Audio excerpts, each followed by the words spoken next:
The golden age that wasn't. Hey guys. Tonight, we begin with a story about vanishing acts. It's one of those grand historical mysteries that people like to get very worked up about in documentaries with intense violin music. You know the type. But we aren't going to get intense tonight. We're going to dim the lights, maybe grab a lukewarm herbal tea, and just float along the surface of a massive societal collapse. So, get comfortable. Pull up the covers.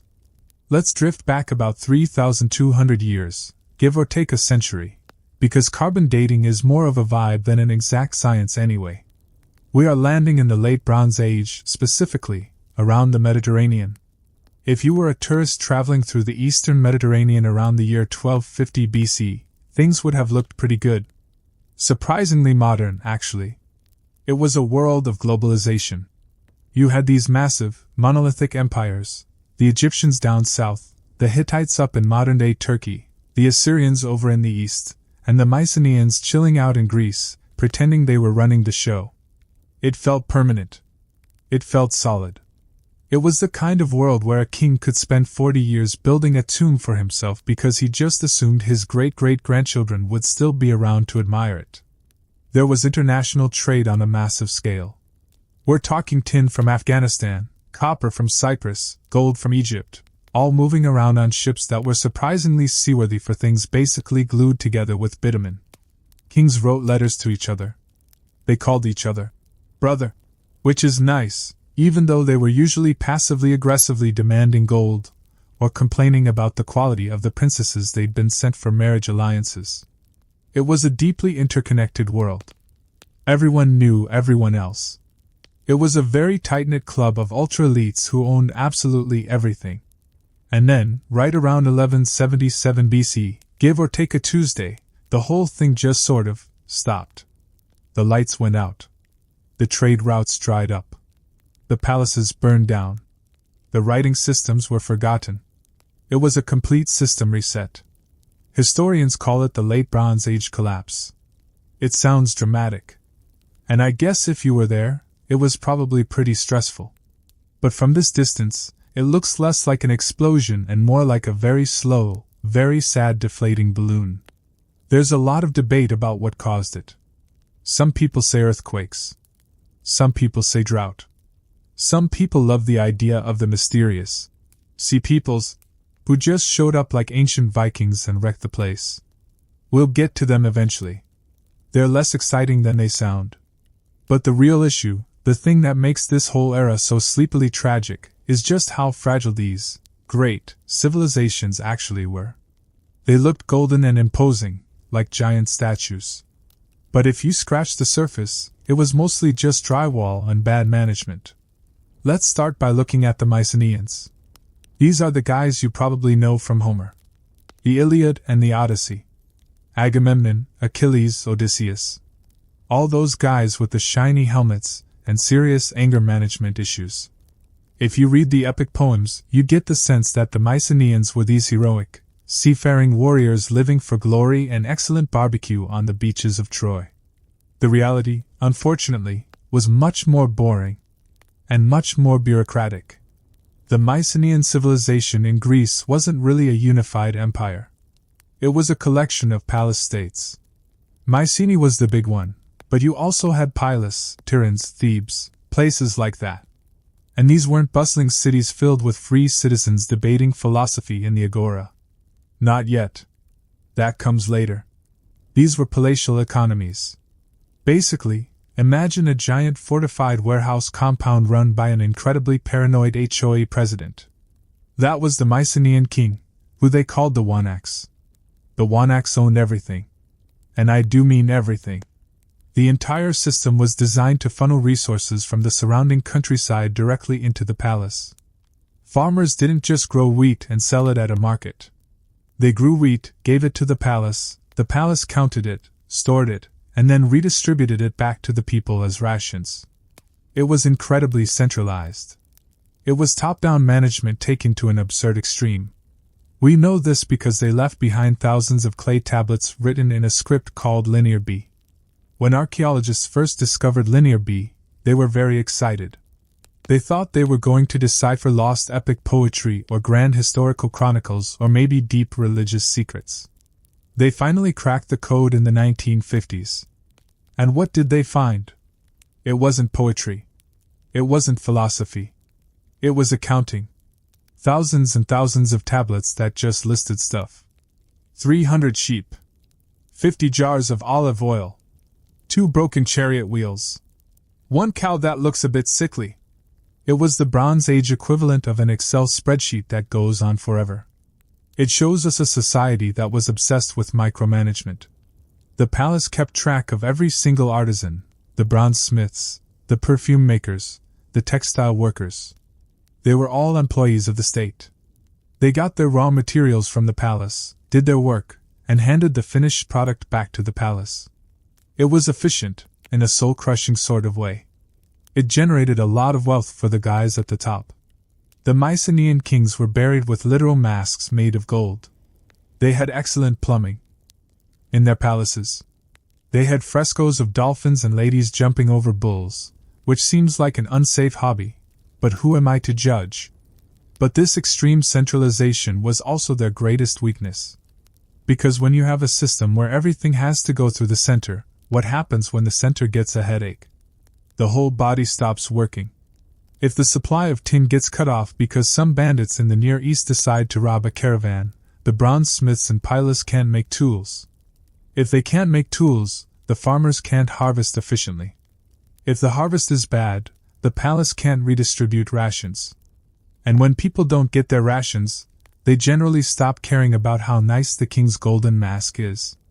It's this brittleness that is so fascinating. It looked so strong. These palaces were built with cyclopean masonry, stones so big that later Greeks thought only Cyclopes could have moved them. They had thick walls, strategic locations on hilltops. They looked invincible. But inside they were just running on stacks of clay tablets and nervous energy. We can actually see the anxiety ramping up in the archaeological record toward the end. At Mycenae itself, around 1250 BC, they suddenly decided they needed to expand the city walls to enclose the water cistern. Now, you only do that if you are expecting a siege. You don't spend the enormous amount of labor required to wall in your water supply just for aesthetic reasons. Someone was getting nervous. The vibe had shifted. Over at Pylos, another major Mycenaean center, the linear B tablets from the very end give us a glimpse of the panic. Pylos was located on the coast of the southwestern Peloponnese. It was a beautiful spot, probably great real estate values until the end. The final tablets at Pylos, written right before the palace was burned to the ground, are not about how many sheep they have. They are about coastal defense. They list military detachments being sent to watch the coastline. Watchers of the sea, they called them. They were sending 10 men here, 20 men there. It all feels very desperate. Very too little too late. There's also a deeply weird tablet from Pylos that lists a bunch of bronze vessels from various temples being collected to be melted down to make weapons. When you are melting down the sacred flower vases to make spears, you know things are not going according to the 5-year plan. It gives you this picture of these bureaucrats, sitting in their beautiful, frescoed offices, frantically scribbling on clay, trying to account for every last spear and bronze tripod while the smoke is already on the horizon. And then, the tablets just stop. The fires that destroyed the palaces actually baked the clay tablets hard, preserving them for us. If they hadn't been burned out, the raw clay would have just turned back into mud in a few decades. So, in a very ironic way, the destruction of their civilization is the only reason we know so much about their boring accounting practices. The destruction of the Mycenaean palaces was thorough. Pylos was burned around 1180 BC and never really reoccupied. Mycenae and Tiryns suffered heavy destruction around the same time, though people tried to hang on there for a bit longer, squatting in the ruins. But the complex, top-down system vanished almost overnight. The Wanax and his army of scribes were gone. The international trade network that brought them tin and copper collapsed. And the most telling thing about how artificial this whole system was? The writing died with it. Linear B was only used by the palace bureaucrats. The average person on the street couldn't read it. They didn't need to. It was just for palace inventory. So when the palaces burned and the bureaucrats were either killed or ran for the hills, the knowledge of how to write vanished from Greece. It would take roughly 400 years, until the 8th century BC when they borrowed the alphabet from the Phoenicians, for Greece to learn how to write again. Imagine a society so centralized that when the government falls, everyone just forgets how to read. That is a special kind of fragile. But the Mycenaeans were just one domino. They were the western edge of this great Bronze Age club. To really understand why everything went so wrong, we have to drift east, across the Aegean, to the heavyweight champion of Anatolia. Let's float over to the Hittites. The Hittite Empire was massive. It controlled most of modern-day Turkey and down into Syria. Their capital, Hattusa, was enormous, heavily fortified, and frankly, a bit dreary. It was way up in the central Anatolian plateau, where the winters are harsh and the landscape is rocky. The Hittites were the disciplined professionals of the Bronze Age. The Egyptians were the flashy ones with the gold and the giant statues and the obsession with the afterlife. The Mycenaeans were the wannabe pirate kings. The Hittites were the guys in the practical suits who actually knew how to run an army and draft a complex international treaty. They were masters of chariot warfare. They were also pioneers in iron working, though in the Bronze Age, iron was mostly used for ceremonial daggers and jewelry because it was rarer than gold. It's ironic that the Iron Age only really started after the Hittites, who knew the most about it, collapsed. The Hittite kings had great names: Suppiluliuma, Versailles, Muwaddali. They sound heavy, solid. For centuries, the Hittites and the Egyptians were the two superpowers sitting on opposite sides of the sandbox, glaring at each other over who got to control the lucrative trade routes in the Levant, modern-day Syria, Lebanon, Israel. They famously clashed at the Battle of Kadesh around 1274 BC. It was probably the biggest chariot battle in history. Thousands of chariots smashing into each other in the dust. The Egyptian pharaoh at the time was Ramesses II, Ramesses the Great. We'll talk more about him later, because you can't talk about royal egos without talking about Ramesses. Ramesses went back to Egypt and covered every available wall space with carvings depicting his glorious, overwhelming victory at Kadesh. He showed himself single-handedly smiting the Hittites while his army just stood back and watched in awe. The Hittite records, which were also written on clay tablets in a cuneiform script, tell a slightly different story. According to them, the battle was basically a draw. The Egyptians got bloodied up pretty badly and had to retreat. The Hittites kept control of the territory they were fighting over. So, Ramesses won the PR war, but the Hittites won the actual strategic objective. Which is pretty standard for how these things go. A few years later, they signed the world's first surviving peace treaty. We actually have copies of it from both sides. The Egyptian version is carved on a wall at Karnak, and the Hittite version is on a clay tablet found at Hattusa. It's a very stiff, formal document. The great king, the king of Hutti, shall not trespass into the land of Egypt forever. The great king, the king of Egypt, shall not trespass into the land of Hutti forever. It was supposed to last forever. Forever, in the Bronze Age usually meant, until my grandson gets greedy or incompetence sets in. In this case, it lasted about 50 years. Which, to be fair, is better than most modern treaties. They even sealed the deal with a marriage alliance. Ramesses II married a Hittite princess. We don't know her original Hittite name.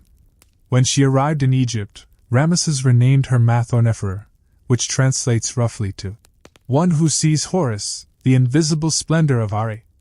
It's quite a mouthful. The Egyptian records, of course, describe her arrival as if the Hittite king was practically begging Ramesses to take her off his hands because he was so awestruck by Egypt's glory. The records say the Hittite king wrote to Ramesses saying, "I have no one besides thee. All my possessions are thine." This is almost certainly Egyptian propaganda. The Hittite king was probably just glad to offload one of his many daughters and secure his southern border so he could deal with the dozen other crises he had going on in the north and west. Because, like the Mycenaeans, the Hittite Empire looked solid, but it was constantly dealing with internal issues. They had a nasty habit of royal assassinations. For a while there, in the middle of their history, the leading cause of death for a Hittite king was his son getting impatient. And their economy, while more robust than the Mycenaeans, was still heavily reliant on the palace controlling the distribution of grain and metals. Hattusa, the capital, was huge, but it couldn't feed itself. It required massive shipments of grain from its subject territories every year. If those shipments stopped, the capital starved. It was a logistical nightmare waiting to happen. And just like in Greece, around the year 1200 BC, the cracks started showing. We see signs of famine in the Hittite records. The last few kings sounded increasingly stressed in their letters. There was a king named Tudhalia IV. Poor guy. He spent most of his reign trying to patch things up. He built dams to try and deal with the water shortages. He fortified the capital even more. He carried out massive religious reforms, basically trying to bribe the gods into making things work again.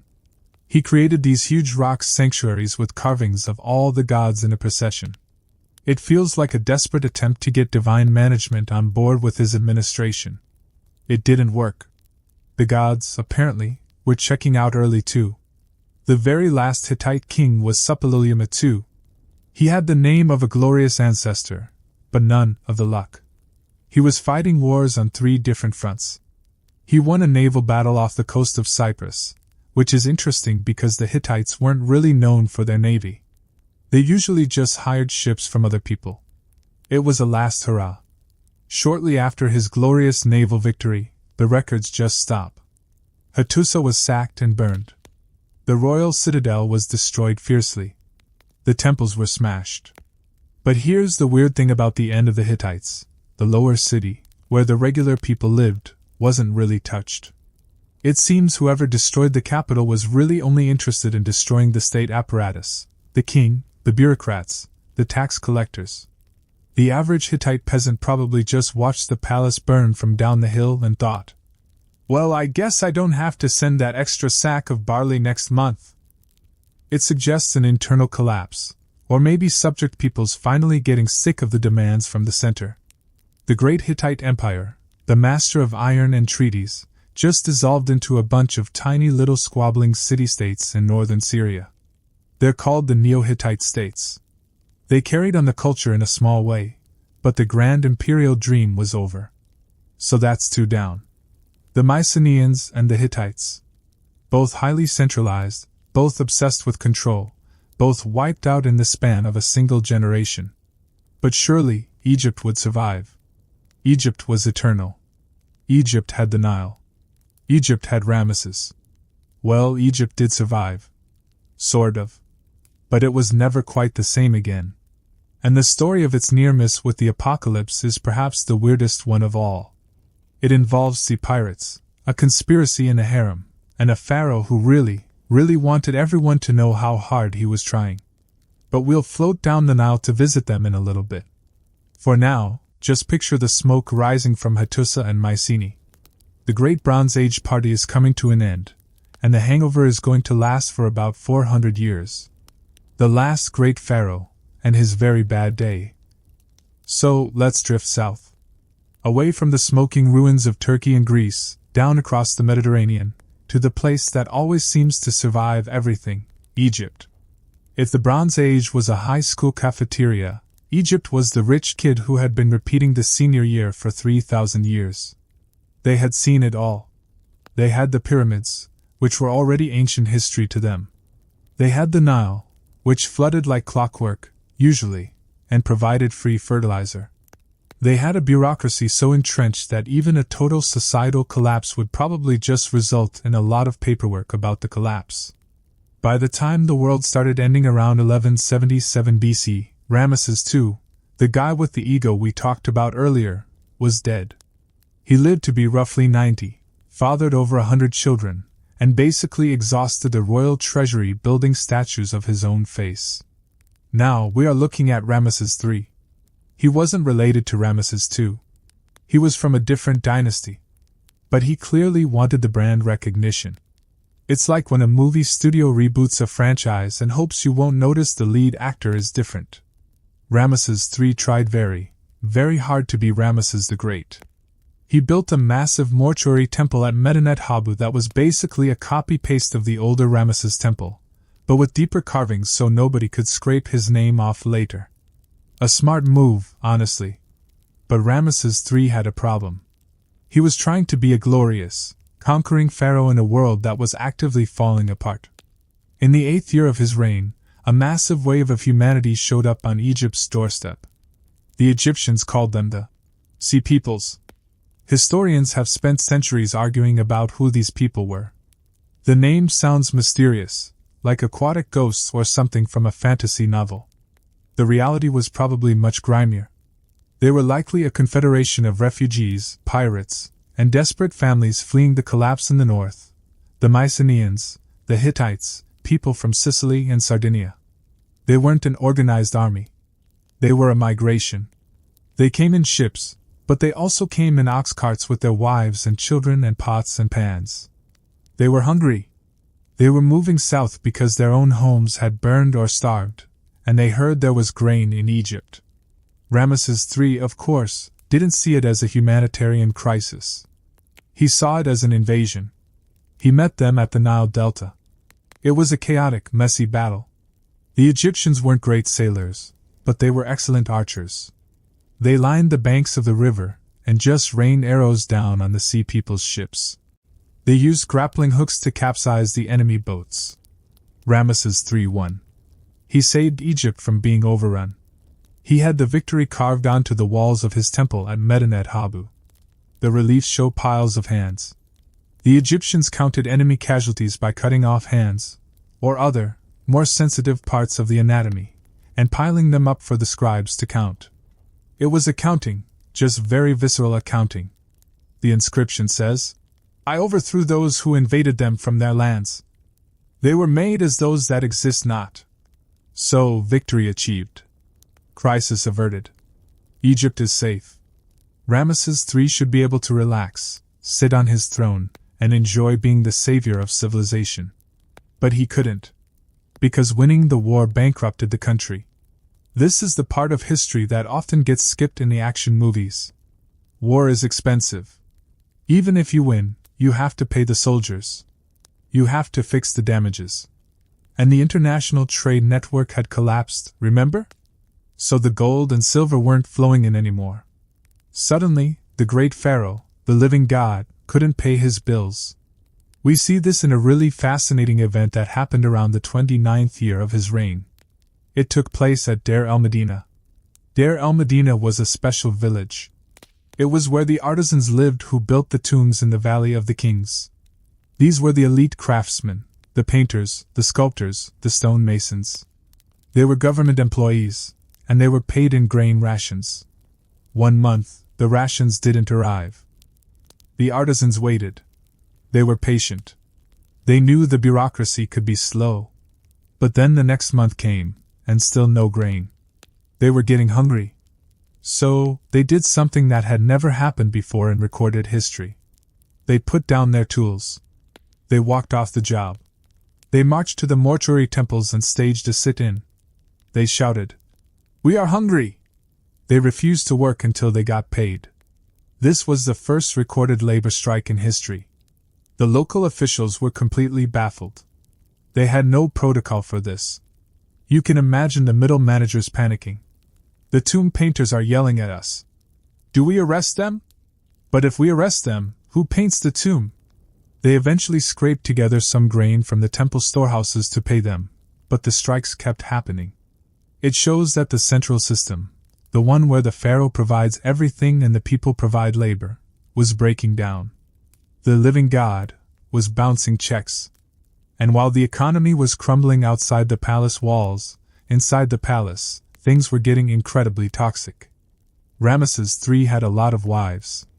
And as is tradition in royal families, having a lot of wives means having a lot of sons who all think they should be the next king.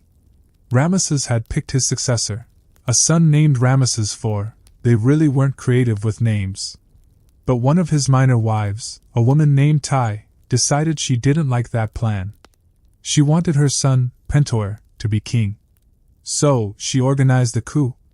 This is known as the harem conspiracy. It wasn't just a spur-of-the-moment stabbing. It was a massive, sprawling plot involving dozens of people inside the royal household. We have the court records from the trial that happened afterward. They are incredibly detailed. The conspirators included the pantry chief, the butler, the treasurer, several royal scribes, and even the guy in charge of the harem's gate. It seems like half the palace staff was in on it. They used every tool at their disposal. They didn't just plan to stab him, they used black magic. The records say they made wax dolls of the king and his guards and used magical rolls to weaken them. They were trying to hex the pharaoh to death. But ultimately, they decided to go with the direct approach. For a long time, historians didn't know if the plot succeeded. The trial records just say that the great god went to his horizon, which is the polite Egyptian way of saying the king died. But it didn't explicitly say he was murdered. Then, a few years ago, scientists did a CT scan of Ramesses III's mummy. For decades, people thought he had just died of old age or stress. The mummy looked fine on the outside. But the CT scan revealed a deep, wide cut across his throat. It was severed all the way back to the spine. So yeah? The conspiracy worked. At least, the murder part worked. They got him while he was in the harem, probably relaxing. One assassin likely attacked him from the front, while another came from behind with a knife. It was brutal. But the coup itself failed. The crown prince, Ramesses IV, managed to take control. He arrested the conspirators and put them on trial. The punishments were harsh, even for the Bronze Age. Most of the conspirators were executed. Some were forced to commit suicide right there in the court. Queen Tai vanishes from the record, presumably executed. Her son Pentuer, the guy who was supposed to be king, was condemned. His mummy was actually found in a cache of royal mummies, but it was treated differently. It's known as the screaming mummy. Instead of being carefully wrapped and mummified with oils and resins, this body was just thrown into a sheepskin, which the Egyptians considered ritually impure, and left to dry out. His mouth is open in a silent, eternal scream. It's actually just the jaw falling open after death, but it looks terrifying. It was a punishment meant to destroy his soul for eternity. No proper burial, no afterlife. Just a sheepskin and shame. So, Ramesses III died. The last great pharaoh was gone, his throat cut by his own staff while his kingdom went broke. After him, Egypt entered a long, slow slide. The pharaohs who followed, Ramesses IV v. 6, all the way to 11, were weak. They lost control of their foreign territories. They lost control of the gold mines in Nubia. The priests of Ammonius and Thebes became so powerful they were basically running a separate state in the south. The tombs in the Valley of the Kings were looted, often by the very people who were supposed to be guarding them, because the economy was so bad that robbing the ancestors was the only way to pay the bills. Egypt didn't disappear overnight like the Mycenaeans or the Hittites. It just faded. It became a museum of itself. The grand statues were still there, but the spark was gone. And that is the story of the late Bronze Age collapse. It wasn't just one thing. It wasn't just the sea peoples, or the earthquakes, or the drought. It was a perfect storm. It was a globalized, complex system that was too rigid to bend, so it broke. The lights went out across the Mediterranean. The trade stopped. The writing stopped. The art stopped. For the next few centuries, the world was a quieter, darker, simpler place. Small villages. Local chiefs. Iron swords instead of bronze. It sounds depressing, doesn't it? A dark age.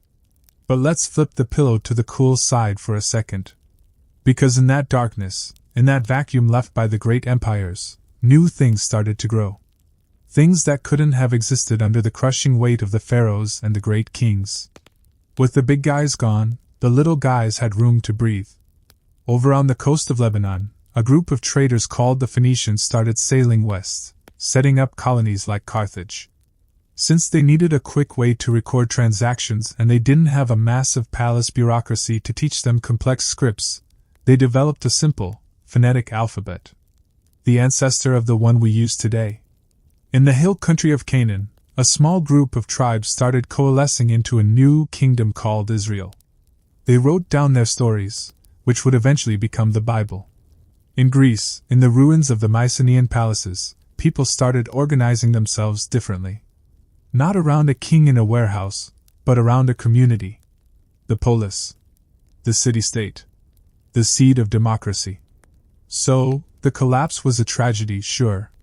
If you were a Hittite scribe or a Mycenaean prince, it was the end of the world.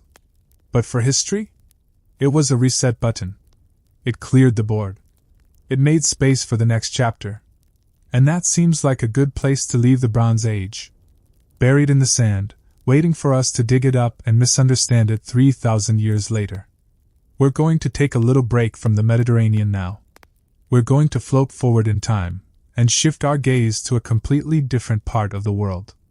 Because royal dysfunction isn't a European or Middle Eastern exclusive. It is a global phenomenon. So, let's travel to a land of silk, tea, and incredibly complex court etiquette. Let's go to China. But not the China you might be thinking of.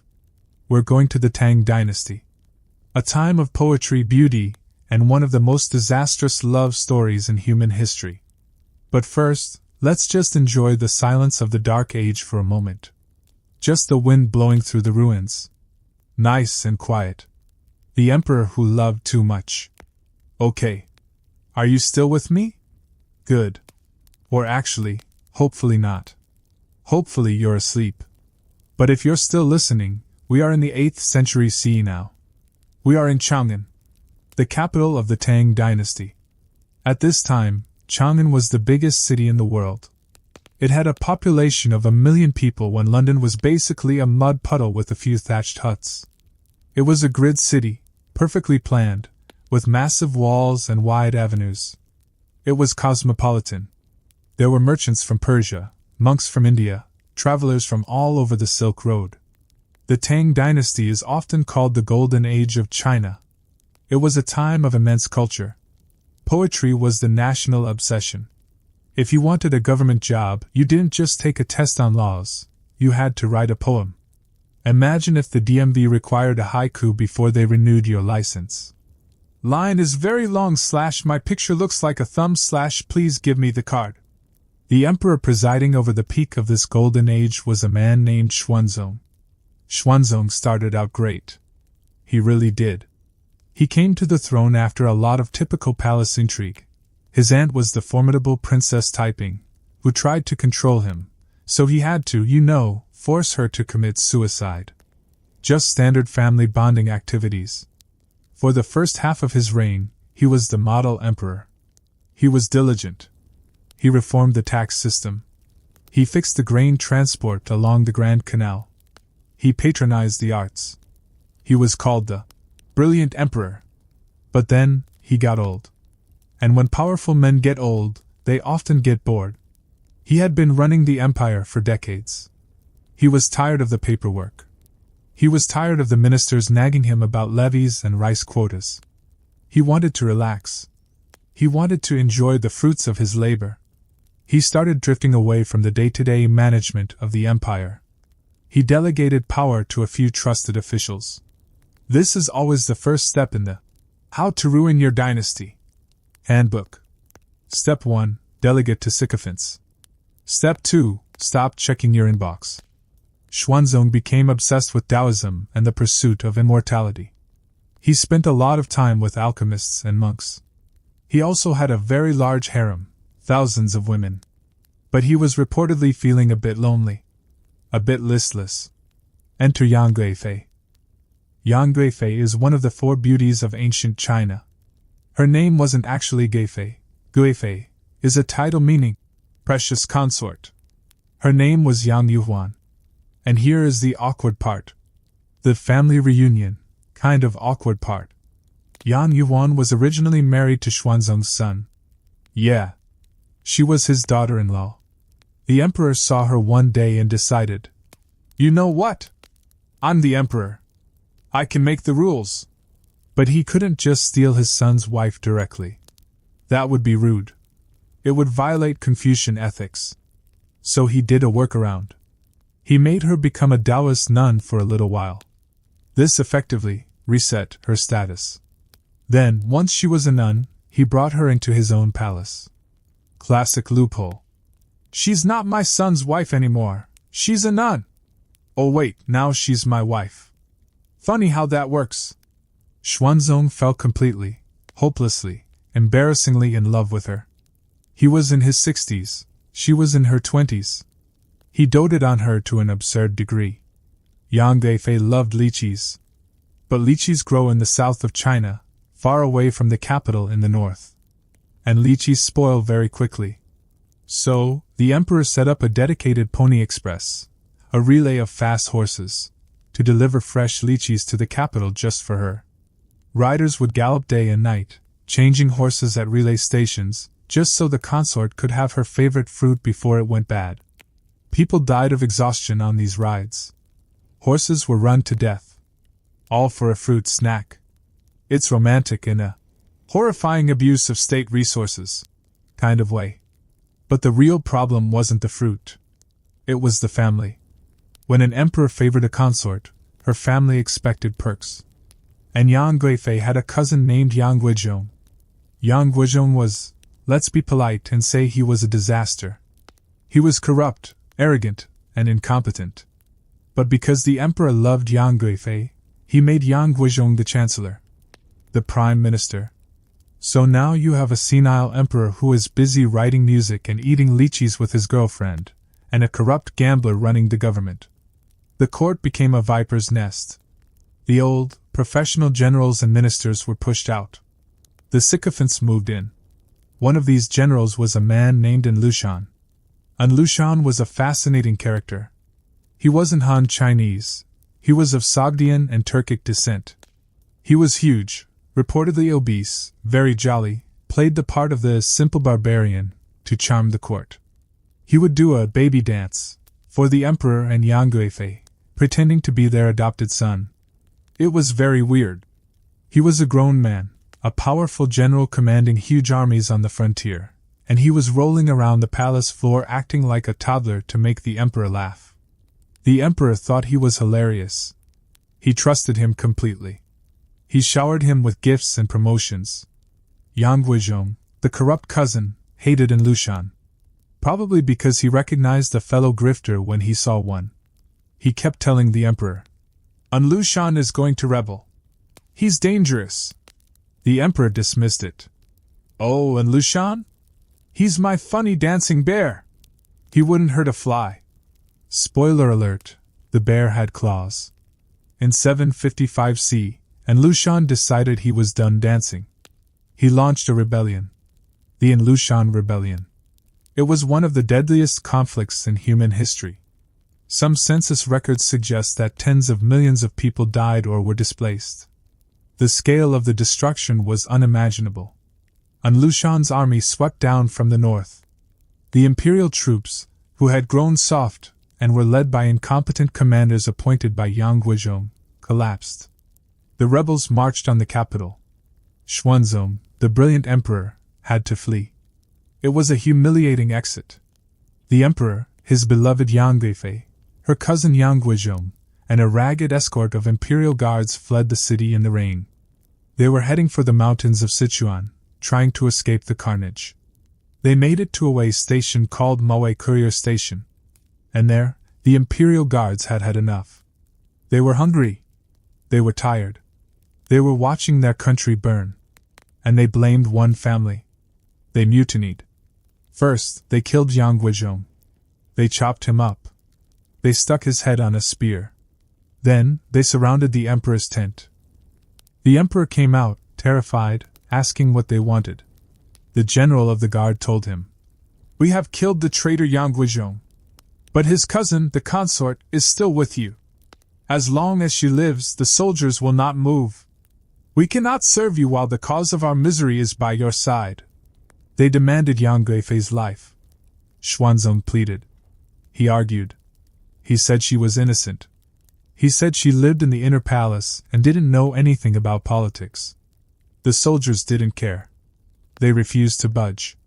The rebels were getting closer. Finally, the emperor's chief eunuch pulled him aside and said, "Your Majesty, if she does not die, the soldiers will kill all of us. Including you?" Xuanzong, the man who had run horses to death to get her lychees, gave in. He covered his face with his sleeve and waved his hand. Yang Guifei was taken to a nearby Buddhist shrine, or a pear tree, depending on the version, and strangled with a silk cord. Some say the eunuch did it. Some say she did it herself. She was 38 years old. The soldiers, satisfied that the evil influence was gone, pledged their loyalty to the emperor again, and they continued their retreat into the mountains. Xuanzong survived the rebellion, but he was a broken man. He abdicated the throne to his son. When the rebellion was finally put down years later, he returned to the capital. But everything had changed. The city was damaged. His power was gone. He spent his final years wandering the palace halls, looking at portraits of Yang Guifei and weeping. He wrote poems about his regret. He commissioned mediums to try and find her spirit in the afterlife. It's the most famous tragedy in Chinese history. The Song of Everlasting Sorrow is a long poem written about it a few decades later. It's beautiful and sad. But if you strip away the poetry, it's really just a story about a guy who stayed at the party too long. If he had retired 5 years earlier, he would have gone down as the greatest emperor in history. Instead, he's the guy who let the dancing general burn the world down because he was too busy eating fruit. It's a lesson in timing. Always leave while you're on top. Speaking of timing, let's take a breath. That was a lot of drama. A lot of shouting soldiers and strangled consorts.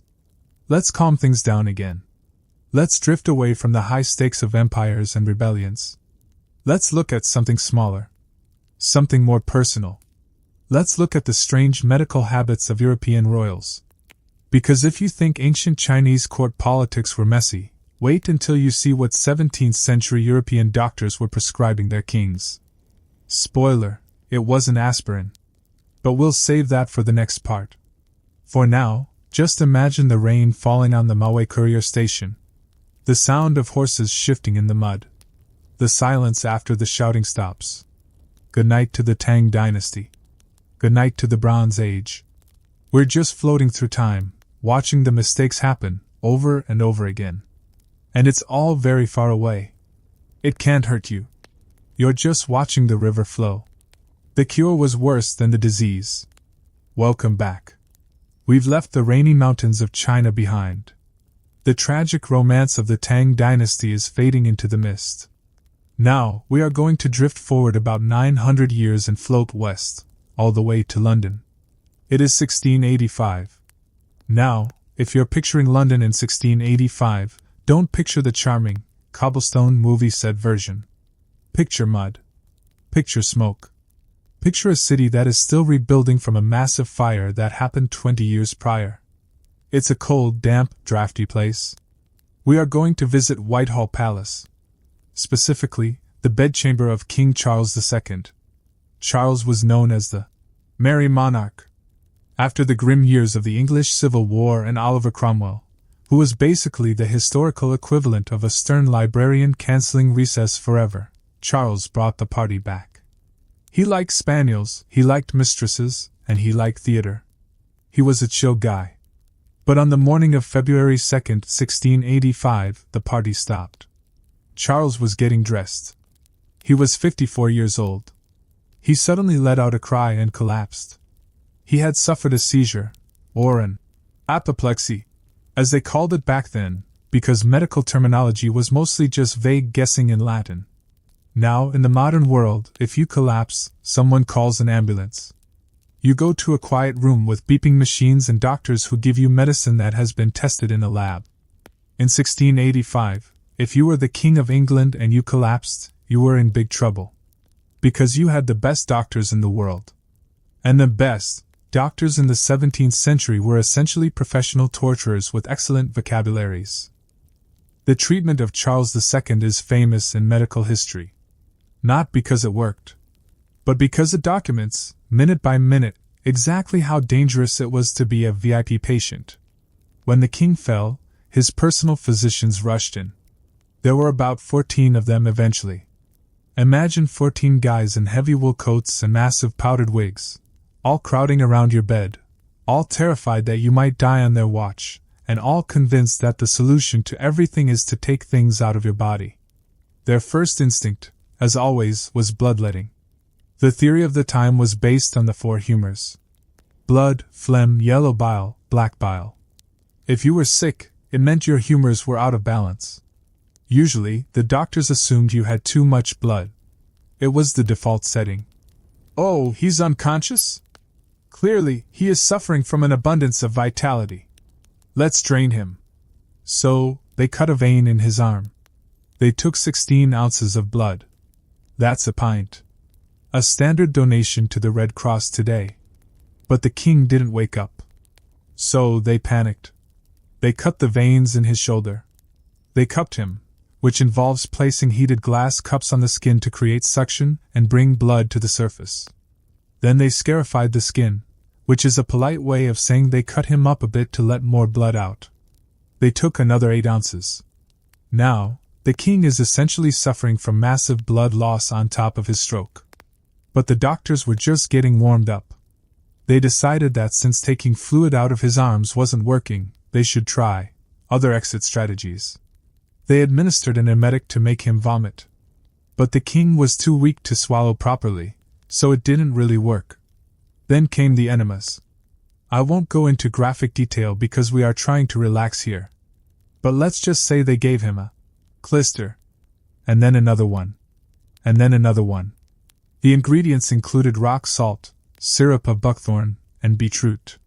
So, within a few hours, the poor man has been bled, cupped, cut, and purged from every direction. Amazingly, he woke up. He was probably terrified. He asked for his brother James. He tried to talk. The doctors, seeing that their torture was working, congratulated themselves and doubled down. They shaved his head.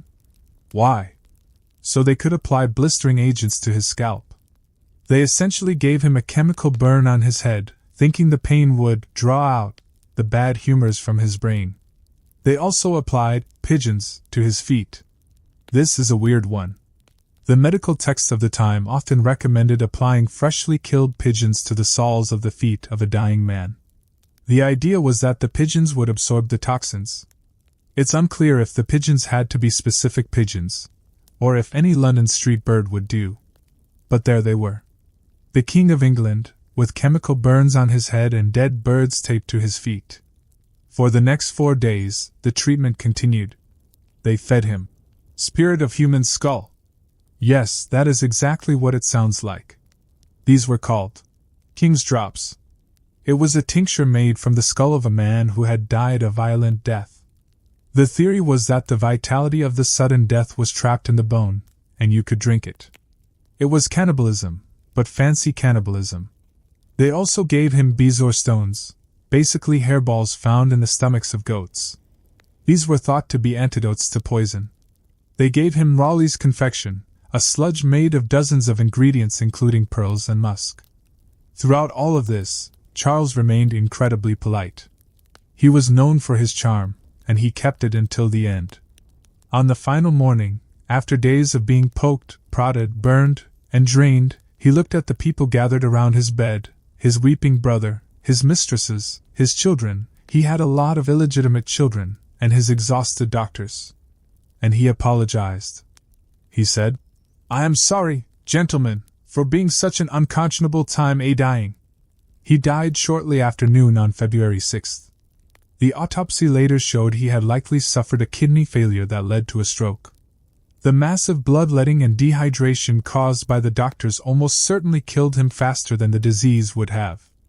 If they had just put him in bed, given him some water, and left him alone, he might have lived another few years. But that's the tragedy of being a king. You don't get to be left alone. Let's float across the English Channel now. Let's leave poor Charles to rest. We are going to the court of his cousin, the man who set the standard for all royal weirdness, Louis XIV of France. The Sun King. Louis was everything a king was supposed to be. He built Versailles. He made the nobles wait on him hand and foot. He made it an honor just to watch him put on his shirt in the morning. But Louis also had a very human, very embarrassing problem. In 1686, the king developed a pain. A pain in a very specific, very sensitive location. He had an anal fistula. I know. It's not the most glamorous topic for a sleep story. But it was the most important medical crisis in Europe at the time. A fistula is essentially a tunnel that forms where it shouldn't. It's painful and dangerous. In the 17th century, it was usually a death sentence because surgical hygiene didn't exist, and cutting into the gut usually led to infection. But Louis was the Sun King. He couldn't just die of a sore bottom. That wouldn't be dignified. His doctors tried everything. They applied poultices. They applied salves. They probably argued about humors. Nothing worked. Finally, they realized they had to operate. But there was a problem. The surgery required to fix a fistula was incredibly delicate. If you slipped, you could sever a muscle and leave the king incontinent for life. Or you could nick the bowel and kill him with sepsis. The job fell to the royal surgeon, a man named Charles-François Felix. Felix was a barber surgeon. Back then, surgeons were considered lower class than physicians. Physicians were university men who spoke Latin and never touched a patient. Surgeons were guys with knives who cut hair and pulled teeth. Felix was terrified. If he killed the king, he would be tortured to death. If he maimed the king, he would probably wish he was dead. So, Felix asked for practice. He asked the king for permission to practice the surgery on other people first. And the king said yes. For several months, the hospitals of Paris were scoured for peasants who suffered from the same condition as the king. They were brought to Versailles, often in secret. Felix operated on them. We don't know exactly how many patients he practiced on. Some sources say dozens. Many of them didn't survive. They were buried quietly at sunrise so the king wouldn't see the hearses. It's a grim thought. The practice runs for the royal rear end. But Felix learned. He actually invented a special instrument for the surgery, a curved retractor that he called the royal probe. He designed it specifically to fit the king's anatomy. Finally, the day came. November 18th, 1686. They didn't tell anyone. They didn't want the court to panic. The surgery took place in the king's bedroom at 7 a.m. The king lay on his bed, a pillow under his stomach. The Minister of War held his hand. Which is a nice touch. You want the Minister of War there for moral support. Felix went to work. He used his custom tool. He made the incisions. He didn't use anesthesia, because it hadn't been invented yet. The king reportedly endured it without screaming. He just gritted his teeth and maybe gripped the Minister of War's hand very, very hard. The operation was a success. Felix cleaned the wound, bandaged the king up, and probably collapsed into a chair and drank a bottle of wine. The king recovered. And because this is Versailles, the recovery became a public spectacle. Once the courtiers found out what had happened, the fistula became trendy. I'm serious. The courtiers at Versailles were so obsessed with mimicking the king that they started pretending to have fistulas too. People who were perfectly healthy started walking around with bandages on their bottoms. They swaddled their hips. They complained about the pain when they sat down. It became a badge of honor. Oh, my fistula is acting up today, just like His Majesty's. There were even reports of courtiers asking surgeons to perform the operation on them, even though they didn't need it. The surgeons presumably declined. I am not going to slice open your perfectly healthy behind just so you can look cool at dinner, monsieur. It was the peak of sycophancy. The ultimate example of how the orbit of the Sun King distorted reality. Felix, the surgeon, was showered with rewards. He was given lands, money, and a title. He became a celebrity. The humble barber surgeon had saved the monarchy with a knife and a very steady hand. There is a persistent legend, probably not true, but it's a nice story, that the melody for God Save the King and My Country 'Tis of Thee was originally written to celebrate Louis's recovery from this surgery. The story goes that the nuns of St. Cyr wrote a hymn called God save the king, to thank God for healing the royal behind. Whether it's true or not, it's funny to think that one of the most solemn anthems in the world might have started as a celebration of successful rectal surgery.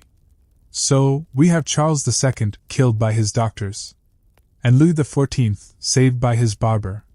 It really was a toss-up back then. Let's step away from the medical tent now. It smells like rubbing alcohol and fear. Let's go outside. The air is clearing. We are leaving the 17th century. Let's drift a little further south again. Let's go to Spain. If you thought the British and French courts had issues, the Spanish court is about to say, "Hold my sangria." We are going to talk about genetics. We are going to talk about family trees that look more like wreaths. We are going to talk about the Habsburgs. The Habsburg dynasty was the most powerful family in Europe for centuries. They ruled Spain, Austria, the Netherlands, parts of Italy, and the Americas. They had gold fleets. They had grand palaces. But they had one rule that ultimately destroyed them: they only married each other. To keep their lands in the family, they married cousins. Uncles married nieces. First cousins married first cousins. Over and over and over again. And biology, as it turns out, keeps a scorecard. But before we meet the final, tragic result of all this inbreeding, let's just pause and appreciate the fact that you, listening to this, probably have a very diverse genetic background. You have ancestors from different villages. Maybe different continents. That is a luxury. A biological luxury that the kings of Spain did not have. So get comfortable. Fluff your pillow. We are about to meet Charles II of Spain. Not to be confused with Charles II of England. This Charles is, well, he's a special case. He is known to history as El Hechizado, the bewitched. But he wasn't bewitched. He was just very, very related to his own parents. Let's float down to the austere, gloomy palace of the Escorial in Madrid. The year is 1661. A baby is born, and the entire court holds its breath. The king made of glass. The Escorial is a serious place. It's a palace, but it's also a monastery and a mausoleum. It was built by Philip II to be a place of prayer and work. It has miles of corridors. It is made of grey granite. In the winter, the wind howls down from the Guadarrama mountains and cuts right through the walls. It is not a cozy place to grow up, especially if you are a child as fragile as Charles II of Spain. When Charles was born in 1661, the Spanish Empire was still technically the master of the world. But Charles was not the master of anything. He was the end of the line. The culmination of 200 years of the Habsburgs marrying their cousins. If you look at his family tree, it's terrifying. A normal person has 8 great-grandparents. Charles had 4. His mother was his father's niece. His grandmother was also his aunt. It's a genealogical pretzel.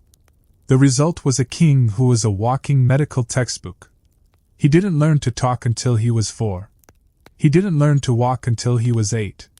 He was so small and weak that he wasn't treated like a king. He was treated like an infant his entire life. His jaw, the famous Habsburg jaw, was so pronounced that his teeth didn't meet. He couldn't chew his food properly. He had to swallow everything whole, which led to constant stomach problems. His tongue was too large for his mouth, so his speech was mumbled and hard to understand. But the court of Spain was a rigid, formal machine. They had to pretend that this poor, sickly boy was a powerful monarch. The etiquette at the Spanish court was legendary. It was stifling. Everything was scripted. The king couldn't just get a glass of water. He had to ask a specific noble, who would ask another noble, who would signal a servant, who would bring the water on a tray, and then the whole chain would go in reverse. Imagine being thirsty and having to wait for a bureaucratic ritual just to get a drink. Charles spent his days in the dark, dusty rooms of the palace. He was uneducated. His tutors were afraid to push him because he was so frail. They thought if they made him study too hard, he might break. So, the king of an empire that spanned the globe couldn't really read or write very well. He loved playing games. He played with dwarves and court buffoons, who were his only real friends. He was gentle, by all accounts. He wasn't cruel. He was just baffled. Baffled by the world and his place in it. People whispered that he was cursed. El Hechizado. They thought someone had put a spell on him. They brought in exorcists. Poor Charles. He was subjected to endless religious rituals. Monks would come and pray over him, dousing him with holy water, asking the demons to leave his body. The demons were actually just recessive genes, but nobody knew that. So they kept trying to pray the genetics away. The most tragic part of Charles's life was his marriages. The court needed an heir. They needed the dynasty to continue. So they married him off. First to a French princess, Marie-Louise of Orleans. Marie-Louise was beautiful, lively, and horrified when she arrived in Spain. She came from Versailles, which was all parties and sunlight, to the gloomy Escorial. She fell into a deep depression. She and Charles actually grew fond of each other. Charles adored her. He had never had a beautiful woman pay attention to him before. But the pressure was on her to produce a baby. She couldn't. It wasn't her fault. Charles was almost certainly infertile. His autopsy later said he had testicles the size of peppercorns. Biology had just shut down the factory. Marie-Louise died young, allegedly from a burst appendix, though people whispered about poison because people always whisper about poison. Charles was heartbroken. So they married him again. To a German princess this time. Maria Anna of Neuburg. She was tougher. She was angry. She realized pretty quickly that there would be no children, so she started playing politics, fighting over who would inherit the throne when Charles died. Charles just wanted to be left alone. Toward the end of his life, he became obsessed with his ancestors. It's a very Gothic image. The sickly king, shuffling through the cold corridors of the Escorial, down to the royal pantheon, the crypt where all the previous kings were buried. He ordered the coffins opened. He wanted to look at them. He looked at the rotting corpse of his father. He looked at the body of his first wife, Marie-Louise. He reportedly touched her and wept, saying, "My queen, I will be with you soon." It's macabre, but also deeply sad. He was looking for a connection. He was looking for the family that had created him, and then left him to deal with the consequences. He died in 1700, at the age of 38. He looked like an old man. He was bald, toothless, and nearly blind. When he died, the Spanish Habsburg line died with him. The most powerful dynasty in history just sputtered out. His death triggered the War of the Spanish Succession. Europe spent the next 14 years fighting over his empire. Armies marched, fleets burned, thousands died. All because one family refused to marry outsiders. But for Charles, the war didn't matter. He was finally at rest. No more exorcists. No more doctors. No more heavy velvet robes weighing down his frail shoulders. The physician who performed his autopsy wrote one of the most famous, and most hyperbolic, descriptions in medical history. He said the king's body did not contain a single drop of blood. His heart was the size of a peppercorn, his lungs corroded, his intestines rotten and gangrenous. He had a single testicle, black as coal, and his head was full of water. It's probably an exaggeration, but it paints the picture. The man was a wreck. So, that's the Habsburgs. A lesson in the importance of genetic diversity. Let's leave the crypts of Spain. It's too cold down there. Let's float forward again. Let's go to a place that is cold, but in a refreshing way. Let's go to Russia. We're going to the 18th century. To the court of Catherine the Great. But we aren't going to talk about Catherine's wars or her politics. We're going to talk about her hair. And her furniture. And the sheer, exhausting logistics of being an empress who traveled. Because if you think packing for a vacation is hard, imagine packing for a tour of the Crimea when you need to bring 3,000 people and a portable palace with you. But let's just pause for a second. Let's listen to the wind howling outside the Escorial one last time. Whoosh. Okay. Now we are in a sleigh. It's snowing. We are gliding through the birch forests of Russia. It's quiet. The snow muffles everything. We are heading towards St. Petersburg. The city was built on a swamp by a man who hated birds. But that's a story for another night. Tonight we just glide. The floating palace and the fake villages. We are in Russia now.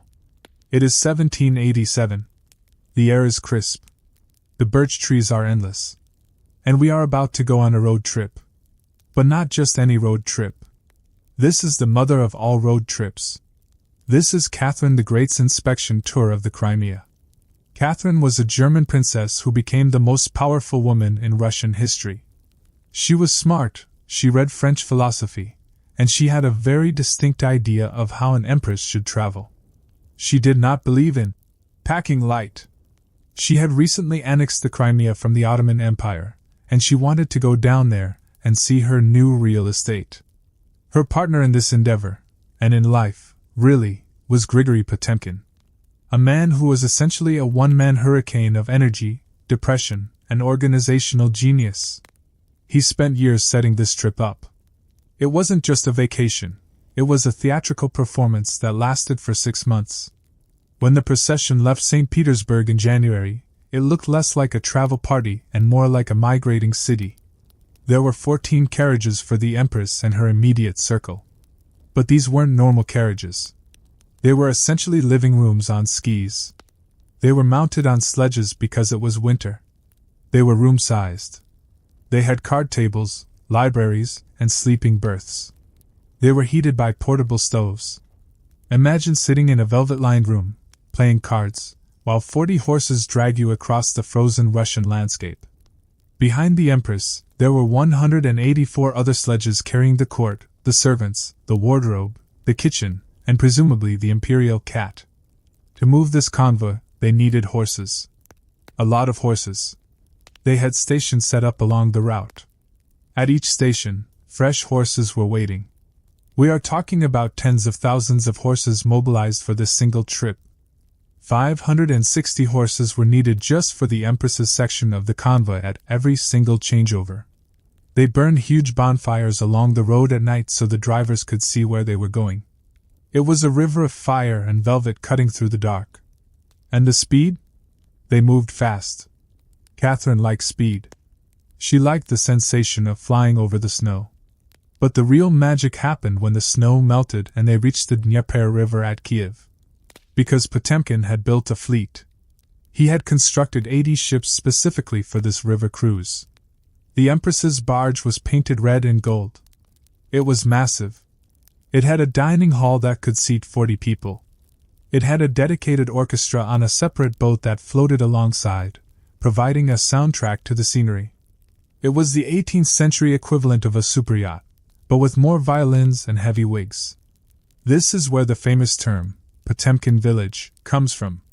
The story goes that Potemkin built fake villages along the riverbanks, just cardboard facades with paid actors pretending to be happy peasants, to impress the Empress as she floated by. Then, once she passed, he would pack up the village and rush it downstream to set it up again before she arrived at the next bend. Historians nowadays think this is mostly a myth. A bit of fake news spread by Potemkin's enemies in St. Petersburg who were jealous that he was on a boat with the Empress and they weren't. The reality was probably less dramatic but still very staged. He did clean up the towns. He did order the peasants to dress in their best clothes and wave. He did build triumphal arches and decorate the riverbanks with flowers. It was a curated reality. Instagram versus reality, 1787 edition. As the barge floated down the river, the days fell into a sleepy, luxurious rhythm. They would wake up late. They would have breakfast. The Empress would work for a bit. She was a workaholic, even on a boat. Then they would have a massive lunch. Then they would play cards. Then they would look at the scenery. Then they would have dinner. It was a slow-motion pageant. The foreign ambassadors were there too. The French ambassador, the Austrian Emperor Joseph II even joined them for a bit. They were all trapped on these boats together, engaging in witty banter while the Russian countryside drifted by. One of the funniest details about this trip is Joseph II's reaction. He was a very austere, practical man. He hated pomp. He liked to sleep on a hard cot. And here he was, trapped in Potemkin's floating fantasy world of silk and fireworks. He complained in his letters about how much food there was and how everyone was constantly trying to give him gifts. "I am being killed by kindness," he basically wrote. "And the soup is too rich." The trip culminated in the Crimea, where Potemkin showed off his new Black Sea fleet. He had built it in record time. Some of the ships were apparently built using wood that was still green, so they probably warped a few months later, but in the moment, they looked magnificent. The cannons fired. The Empress cheered. Potemkin cried. He was a very emotional guy. Then, they turned around and went home. The whole thing cost millions of rubles. It achieved absolutely nothing politically that couldn't have been done with a letter. But it established a vibe. And in the 18th century, the vibe was everything. But Catherine wasn't the only Russian empress with a flair for the dramatic and the chilly. If we rewind just a little bit, to 1740, we meet Empress Anna. Anna Ioannovna. Anna was difficult. She was grim. She was suspicious. She didn't have Catherine's intellectual spark. She mostly liked shooting birds from her window and making her courtiers do humiliating things. And she really, really loved the cold. During the bitterly cold winter of 1739 to 1740, the coldest winter in memory, she decided to build a palace. But not of stone. She ordered an ice palace to be built on the frozen Neva River in St. Petersburg. It wasn't a small igloo. It was a mansion. It was 80 feet long and 30 feet high. Everything was made of ice. The walls were ice blocks glued together with water that froze instantly. But she didn't stop at the walls. She had ice cannons built that actually fired real gunpowder charges, without the cannonballs, obviously, or the cannon would shatter. She had ice elephants sculpted in front of the palace that had water pipes inside them so they could spray water, which immediately turned into ice fountains. Inside the palace? Ice furniture. An ice bed with ice pillows and ice curtains. An ice clock. An ice dining table set with ice plates and ice food painted to look real. There was even a fireplace made of ice, and they somehow managed to burn oil in it without melting the whole thing immediately. It was a masterpiece of engineering and a monument to boredom. But because Anna was Anna, she couldn't just admire the architecture. She had to make it mean. She had a prince in her court named Mikhail Golitsyn. He had annoyed her by marrying a Catholic Italian woman without permission. After his wife died, Anna turned him into a court jester. She forced him to pretend to be a chicken. She called him Kvasnik, which basically means the drink server. For the grand opening of the ice palace, she decided Golitsyn needed a new wife. So she picked out an ugly, Kalmyk serving woman named Avdotia. She forced them to marry in a mock ceremony. The procession involved goats, pigs, and bears pulling the sledges. It was a circus of humiliation. And for the wedding night? She stripped the newlyweds naked and locked them inside the ice palace. On the ice bed, guards were posted at the door to make sure they didn't escape. The temperature outside was -40 degrees. The intention was essentially to freeze them to death for the amusement of the court. But they survived. Legend says that Avdotia managed to bribe one of the guards for a sheepskin coat, or perhaps she traded a pearl necklace for it. They huddled together under the coat all night, shivering on the block of ice that was their bed.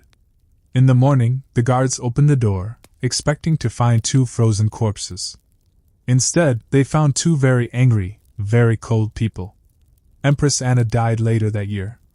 Probably a coincidence, but you have to wonder if the karma of the ice palace finally caught up with her. The palace itself melted in the spring, turning back into the dark water of the Neva River.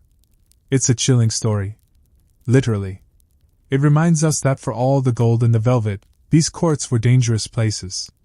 You could be the favorite one day, eating lychees on a Pony Express, and the next day you're locked in a freezer with a goat. Let's leave the ice behind. I'm feeling cold just thinking about it. Let's go somewhere warmer. Somewhere drier. Let's go to the desert. Let's float all the way to the Middle East, But not to the ancient times this time. Let's go to the 19th century. To Persia. To the court of the Qajar dynasty. Specifically, to the court of Nasr al-Din Shah. This guy was the first modern Persian monarch to visit Europe. And his diaries of his trip are absolutely hilarious because he had zero filter. He was a king. He didn't need a filter. But before we get to his European vacation, let's just float over the Caspian Sea. Imagine the ice melting. Imagine the sun coming out. The Qajar court was a place of immense spectacle. They had the peacock throne, well, a version of it. They had diamonds. They had mustaches. Truly spectacular mustaches. Even the women in the harem painted on mustaches because it was considered a sign of beauty at the time. Nasr al-Din Shah was a man of many interests. He loved photography. He was one of the first people in Iran to use a camera. He took photos of everything. His wives. His cats. His servants. Himself. He was the original selfie king. But his most famous adventure was his trip to Europe in 1873. He was invited by Queen Victoria and the other monarchs of Europe. They wanted to court him for political reasons. He just wanted to see the sights. But he found European customs confusing. When he was at the opera in London, he apparently ignored the music completely.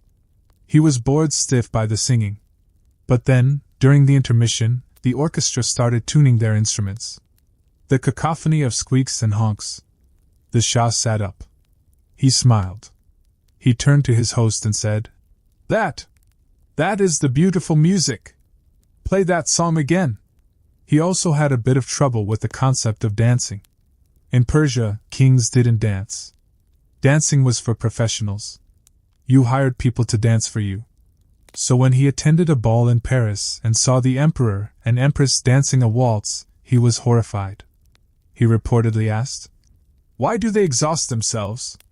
Can they not afford to hire dancers?" It's a valid question, honestly.